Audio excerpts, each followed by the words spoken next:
It is that time of the week again. Best and worst matchups for you to target and avoid for your fantasy teams. If you are watching this video and not subscribed, which about 70 to 75% of you are not, make sure to hit that subscribe button for us. Hit the like button, hit the subscribe. Help us get to 800 subscribers before the end of November. We're about, I think, 50, a little over 50, 55 away. So help us get there. And we're back. We've been putting these out weekly, and we've been doing a pretty good job here, hitting at about a 60 to 65% hit rate on good and bad matchups here, which is pretty damn good considering we're not talking about the obvious starts here, guys. If you're here for someone to tell you to start Bijan Robinson, well, this is not the place. We're talking about guys who are ranked a little bit lower. Maybe you're debating on whether you should start or sit them, and this could potentially be your tiebreaker. Caleb Williams kicks it off with our good matchup of the week. Caleb Williams, the QB 19, according to consensus rankings. He's QB 21 points per games. We had that run with Caleb Williams where it was looking like they were starting to turn it on, right? Like this was the Bears and Caleb Williams learning the ropes. We had the 4-week stretch. The biggest thing with that 4-week stretch was who they played. They played the Colts, Rams, Panthers, Jags. Those are 4 teams that you want to be targeting for your fantasy matchups. We have yet to see the Bears have a good game against a good team. Now, when it comes to quarterback matchups and what I like about them, it's pass protection of their offensive line versus pass rush of the team they're playing. Chicago's going up against New England, and I like this matchup for the Chicago Bears offensive line. I think they can give Caleb some time, and hopefully he can carve them up. So Caleb, I think, is a desperation start or a super flex start. I think he could have a good game considering the matchup. Drake May, another rookie quarterback who's been coming along. Drake May's been a top 15 quarterback since he took over as the starter, averaging 17.9 points per game. In the same game, Patriots versus the Bears. I like this matchup. Although the New England offensive line is not very good, I don't really love the pressure rate that's being recorded by the Bears, which is why I think we could see a game where they potentially protect Drake May a little bit. They have the second worst pressure rate, the Bears do, at only 26% pressure rate of their opposing dropbacks, or the dropbacks of the opposing team. And they're only converting those 16% of those into sacks. So they're just not really getting after the quarterback. Now, the Patriots do give up a lot of pressures, but you're kind of going against the opposite team here. So I think we could potentially see a good matchup for Drake May, and obviously he has the scramble ability. And then finally, Aaron Rodgers. I like this matchup for Aaron Rodgers. It's actually my favorite matchup out of any quarterback in the entire NFL. Other quarterbacks that have good matchups, Kirk Cousins, but we're going to be starting Kirk Cousins for the most part. Patrick Mahomes, you're probably starting Patrick Mahomes, but Aaron Rodgers against the Cardinals is my favorite matchup for offensive line versus pass rush, pass protection versus pass rush. Aaron Rodgers, who's been, a top 20 quarterback this year. He's consensus ranking QB 15. I'm fine with starting him if you're kind of in this QB 15 to 20 range. I think Aaron Rodgers could have a good game. He's going to have time. He should be able to put up a decent 225-2 against the Cardinals at least. Now, there's only 2 quarterbacks I have here for bad matchups. Baker Mayfield, I don't love this matchup for Mayfield going up against the San Francisco 49ers. San Francisco pressure the quarterback on 32% of dropbacks, which is really, really high. And they convert 16% of those into sacks. Now, Tampa Bay has been doing a pretty good job, at least at only giving up 10% of their pressure rates into sacks. So that's good for Tampa Bay. I don't know if that's more about Tampa offensive line or Baker and his ability to escape, but just don't love the matchup for Baker, who's been awesome this year. Even without Evans and Godwin, he's still been awesome. Just be a little bit cautious here. I'm not saying you should necessarily bench Baker. I don't mind if you do, if you have a better option ranked in this kind of low-end QB1 tier.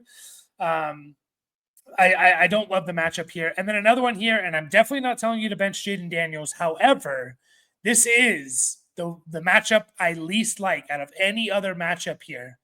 It is Washington's offensive line versus Pittsburgh's pass rush. I hate it. I don't love it. I think it's a really bad matchup for Washington's offensive line. That being said, Jaden Daniels can move. And that's why Washington's offensive line is only giving up a sack conversion rate on 8% of pressures because of Jaden Daniels and his ability to get out of the pocket. So I'm not saying to bench Jaden Daniels. Would I be surprised if Jaden Daniels has a tough day against Pittsburgh's defense? No, but that's not going to scare me away from from benching him. Into the running backs, guys, when we're looking at running back good and bad matchups, we're looking at offensive line again. Run blocking versus run defense. And someone that I love this week is Chuba Hubbard. Chuba Hubbard going up against the New York Giants. Chuba Hubbard's the consensus RB21. He's been RB17 this year. He's been awesome if you drafted him. I'm not worried about Jonathan Brooks this week. I'm firing up Chuba Hubbard. Jonathan Brooks might not even play. I don't think they're going to push it too much, especially with the bye week coming up. They're not going to give him that much. They'll give him some playing time, but it's still going to be Chuba. I'm firing him up against the Giants. I really like that matchup. So start Chuba Hubbard. Maybe your last week starting him because they are on a bye next week. Najee Harris, I think, has a pretty damn good matchup. Pittsburgh's offensive line run blocking going up against Washington. Washington's giving up 1.75 yards before contact to opposing running backs. That means they're not even touching the opposing running back until he has almost 2 yards down the field. And that, you just think about that. You get touched 2 yards down the field. Let's just say you get touched and fall forward. You're gaining 4 yards a carry, basically. That's the worst in the NFL, by the way. So I like that for Pittsburgh. Najee's been running well lately. I fire him up as an RB2 this week, as a solid RB2, and I feel confident in it. And then Tyrone Tracy going up against the Carolina Panthers. That is the ideal matchup, right? That's the matchup that we love to see here.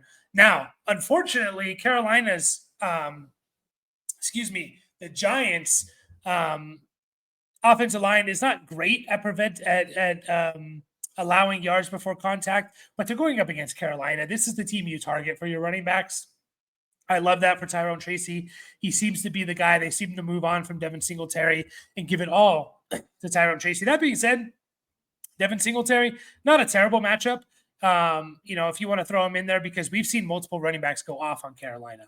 Into some bad matchups. Tony Pollard, I don't love this matchup. Actually, it's up there as my most hated matchup. It's only behind Jacksonville, which we'll get to in just a second. Chargers only giving up 1.25 yards before contact, which is really good. And the Tennessee Titans offensive line is the second worst in terms of yards before contact, allowing to their running back less than a yard. That means their running back is getting contacted a yard past the line of scrimmage on average, right? On average. And you compare that to some of the best offensive run blocking lines. Baltimore Ravens, almost 2 yards. Lions, 1.8 yards. That's a huge difference, guys, on average per carry. That makes a huge, huge difference. So not only is Tennessee terrible at kind of run blocking, even though Tony Pollard has had a good year this year, the Chargers are, I think, second best against running backs as well. Don't love this matchup. Am I starting Tony Pollard? Most likely, unless I have multiple guys in the top 24. But I have low expectations for his fantasy production. Hopefully he can find the end zone. Ramondre Stevenson. I don't love this matchup for Ramondre Stevenson, who's going up against Chicago. It's a combination of Chicago's decent against the run, but New England's offensive line against yards before contact is terrible. We just talked about Tennessee being terrible. The only team worse than Tennessee is New England. 0.93, not even a yard. That means you're not even gaining a yard before you're getting contacted on average when you're running the ball for New England. So that sucks for Najee. Now, he does get into the passing game, but I think this is why we see inconsistencies from Najee, is because the offensive line can't block for him. So you're always going to have bad matchups. If the game's close, you should be able to get 15 to 20 touches for Ramondre Stevenson. If it's a blowout, I don't expect much from Ramondre. He needs volume with this terrible offensive line. And then Tank Bigsby, but really this is just Jacksonville running backs in general. It is my least favorite matchup going up against Minnesota, who is one of the best teams against the run, allowing only 1.12 yards before contact to opposing running backs. That is third best in the entire NFL. And Jacksonville is fourth worst. It's New England, who we talked about, Tennessee, who we talked about, Carolina, who we talked about, and then Jacksonville, 1.13. So you combine those two. Jacksonville's terrible at run blocking. Minnesota is really good at run defense. I am avoiding Jacksonville running backs. Into the wide receivers, this is looking more about cornerback wide receiver matchups. Here we have Ladd McConkey. I love his matchup going up against McCreary of the Tennessee Titans. That's who he expects to see the most in the slot is, Ladd McConkey works in the slot. I think that's who he expects to see the most here. McCreary hasn't been very good. He's giving up almost a quarter of a fantasy point per route covered, which isn't great, especially considering he's going to be covering Ladd McConkey the majority of the game. So like Ladd McConkey as a wide receiver 3 with wide receiver 2 upside, in my opinion. I also think, Tennessee, L'Jarius Sneed, if he's healthy and out there are other cornerbacks. They're probably going to play on the outside against, guys like Quentin Johnston. Josh Downs, another guy that's going to be working in the slot here. Love this matchup against Taron Johnson of the Buffalo Bills. Buffalo Bills, if you look at it, I think a lot of people are going to be nervous because they see Buffalo's like the top team against fantasy wide receivers, or one of the top teams. That being said, they don't allow the deep stuff. They give up all the stuff over the middle. So that's why tight ends, running backs, and slot receivers do well against Buffalo. This is where Josh Downs is going to feast. I love this matchup for him. Johnson is giving up almost 1.5 yards per route covered, and about a third of a fantasy point per route covered, and an 86% catch rate. So love that for Josh Downs. And Wan'Dale Robinson. I love it for Wan'Dale Robinson this week, going up against Smith Wade of the Panthers. He's going to see him a lot in the slot as well. A lot of slot cornerbacks I like this week. He's giving up 1.5 yards as well per route covered, and 0.4 points per fantasy points per route covered as well. Right? 0.4 fantasy points per route covered. So that literally means you run 2 routes against him, you're basically getting almost a full fantasy point, which is kind of crazy to think about. So love that for Wan'Dale Robinson. My screen is acting up. A slot receiver that I don't love the matchup here is Khalil Shakir. Khalil Shakir has been on this good matchup like week after week after week. I actually don't like this matchup for Khalil Shakir this week, who is going up against the Indianapolis Colts, right? He's going up against the Indianapolis Colts and Kenny Moore II. And I don't love that for Khalil Shakir. Go back to what I said about the matchups for Josh Downs and Wan'Dale Robinson, the guys they were going up against, 1.5 yards per route covered, right? So literally you run a route against them on average, that doesn't even count whether you're getting the ball. It's just on average running a route, you're getting 1.5 yards. Khalil Shakir against Kenny Moore is getting 0.75. He's getting half the amount of yards. He's getting 0.28 fantasy points. So less than a third of a fantasy point per route covered. Only a 69% catch rate up against Kenny Moore, which is pretty low for slot players. So don't love this for Khalil Shakir. He's kind of hard to bench, but don't love it. He's hard to bench, especially if Keon Coleman is out. But I could expect a potentially lower fantasy game for Khalil Shakir. CeeDee Lamb. I'm starting CeeDee Lamb. I will say that. I don't love this matchup against Cooper DeJean. CeeDee Lamb is basically a slot receiver. He plays a lot in the slot. Cooper DeJean's been really, really good this year, only giving up 0.19 fantasy points per route covered, Cooper DeJean. That means you need to run 5 routes against him to get 1 fantasy point. You compare that, once again, to guys like Wan'Dale going up against Smith Wade, who only needs to run essentially 2 routes against him, about 2.5 to get a point. So you're doubling the amount of routes you have to run against Cooper DeJean, who's been really damn good this year. Only a 67% catch rate as well. 0.78 yards per route covered. Now, CeeDee Lamb's a freak. CeeDee Lamb's maybe the best wide receiver in the entire NFL, but keep in mind that Cooper Rush is going to be throwing him the ball. Just temper expectations for CeeDee Lamb a little bit. I'm going to be starting him, but I'm not expecting like top 5 wide receiver week this week, just given it being Cooper Rush and the matchup. And then Calvin Ridley going up against the Chargers guys, Tarheeb Still and others as well on the for the Chargers. Don't love that for Ridley. Don't love it for Will Levis. Chargers defense, I was skeptical. It took me until basically last week to kind of start buying into this Chargers defense, but I do think they are pretty good. Maybe they're not as good as the numbers show, but they're pretty damn good. Tarheeb Steele and Cam Hart are probably who he's going to be seeing the most. Both those guys give up less than a quarter of a fantasy point per route covered. Cam Hart gives up 0.17 fantasy points per route covered, less than 60% catch rate. So don't love that for Ridley, especially because he's kind of their deep threat as well. Into some tight ends here to finish up. Cole Kmet. Cole Kmet going up against Hawkins here. I love this matchup for Cole Kmet. It's one of my favorite this week. Going up against Hawkins of the safety for the Patriots. So I like this for Cole Kmet. I think we could see a pretty good matchup here. It's actually, now that I look at it, it's not the best matchup. There's some really good matchups, but these are obvious starts. George Kittle, Cade Otton, these guys are obvious starts. I love their matchups. Cole Kmet has a solid matchup here against Hawkins. Tyler Conklin going up against Kaiser White. Kaiser White has been on this list week after week, and it's been paying off. Kaiser White's giving up almost 1.5 yards per route covered. He's giving up an 88% catch percentage rate, and he's giving up a quarter of a fantasy point, which is pretty good for tight ends, right? That's different than receivers. A quarter of a point for receivers, not so great.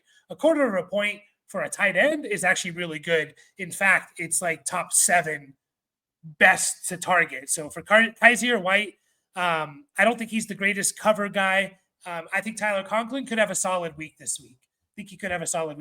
And then Jonnu Smith, who keeps finding himself on this list. And man, Jonnu Smith's been good, guys. Like, I know overall he's the tight end 20. But you look at Jonnu Smith basically since, let's see, when did he start get going? Looks like about since week 5. And this is with a bye week, by the way. Jonnu Smith's the tight end 12 and the tight end 10 in points per game since week 5. He has another good matchup here against Roseboom of the Rams. This is another guy who's consistently on this list. He gives up the most. He's a linebacker for the Rams. He gives up the most yards per route covered. Roseboom does 1.6 yards per route covered, which is insane.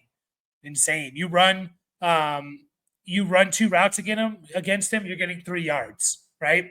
So Roseboom's been giving up a lot. He gives up 0.38 fantasy points per route covered, which means you're running essentially 3 routes against him. You're getting a fantasy point. That is second worst in the entire NFL. Fire up Jonnu Smith again. Fire him up. And then a couple bad ones here. Dalton Schultz, I don't love. I couldn't really find a lot of relevant fantasy tight ends who have bad matchups. It's guys like Jatavian Sanders, Chig Okonkwo, Theo Johnson, Adam Troutman. Don't love those matchups. Dalton Schultz, if you're thinking about starting him, he's going to be getting a lot of Brian Branch, who's obviously shutting guys down, only giving up 0.15 fantasy points per route covered, 0.73 yards per route covered as well. A catch percentage of 61% and a target percentage of only 12%. So avoid Dalton Schultz and Pat Freiermuth. I don't think he has a terrible matchup, but I don't love it against Bobby Wagner. Bobby Wagner only giving up 0.18 fantasy points per route covered. So if you can avoid Pat Freiermuth, I would. So there you have it, guys. That is my best and worst matchups for this week. Don't forget to hit that like and subscribe button. Help us get to 800 subscribers. And I appreciate you all. And I will catch you guys all in the next video.